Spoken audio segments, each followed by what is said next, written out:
विनिशा शाम को अपने पति के लिए जूस बना रही थी। तभी उसकी छोटी बहन पूनम का फ़ोन आया। विनिशा ने जल्दी से फ़ोन रिसीव किया और कहा, मैं अभी तुझे ही याद कर रही थी। तुझे आम का जूस पसंद है ना, इसलिए जब भी बनाती हूँ हमेशा तेरी याद आ ही जाती है।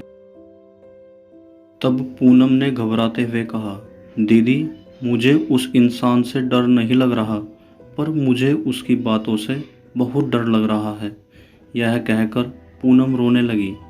तभी विनिशा ने कहा, तो बताना उस इंसान ने क्या कहा है तुझे।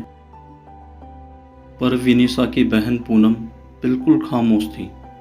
जब विनिशा ने उसकी खामोशी का कारण पूछा तो पूनम की सिसकियों की आवाज़ विनिशा के कानों में साफ सुनाई पड़ रही थी। विनिशा बहुत घबरा गई और उसने पूनम से जोर देकर पूछा कि आखिर हुआ क्या है। तब पूनम बोली, उसने मुझे कहा है कि अगर वह मेरी फ़ोटो इंटरनेट पर नहीं डाले तो मुझे उसकी सारी मांगें पूरी करनी होगी। उसने कहा है कि आज रात वह मेरे घर पर आएगा। और इतना कहते ही पूनम ज़ोर ज़ोर से रोने लगी और रोते रोते बोली, दीदी, मुझे उसकी बातें सुनकर घिन आ रही है। ऐसा लग रहा है जैसे उसने मेरे साथ कुछ गलत कर दिया हो।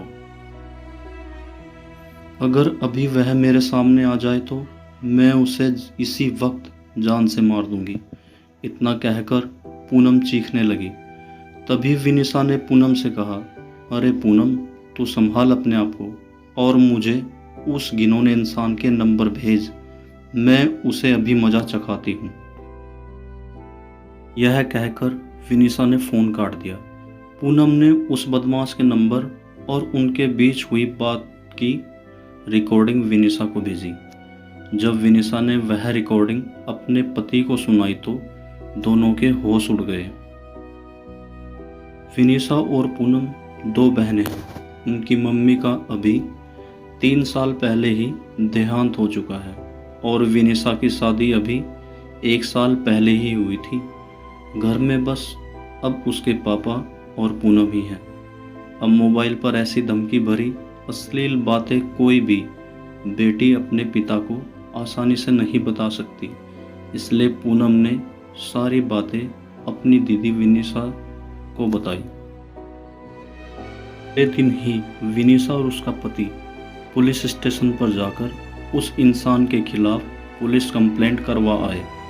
बाद में जब पुलिस ने छानबीन की तो पता लगा वह लड़का पूनम के मोहल्ले का ही निकला, जो मानसिक गंदगी से पीड़ित था। उसकी सोच और उसके विचार हर एक लड़की के प्रति घिनौनी नज़र रखते थे। उसे पता था कि पूनम की मम्मी का देहांत हो चुका है और वह दिन भर घर पर अकेली रहती है और वे इसका फ़ायदा उठा सकता है। और वह लड़का अपनी बुरी नज़रों और घटिया बातों से पूनम की आत्मा के साथ खिलवाड़ कर रहा था। पर बाद में जब उसे पुलिस ने पकड़ लिया तो उसे जेल की सलाखों के पीछे जाना पड़ा। दोस्तों, अगर यह कहानी सुनने में अच्छी लगी हो तो मेरे चैनल को सब्सक्राइब और लाइक करें। धन्यवाद।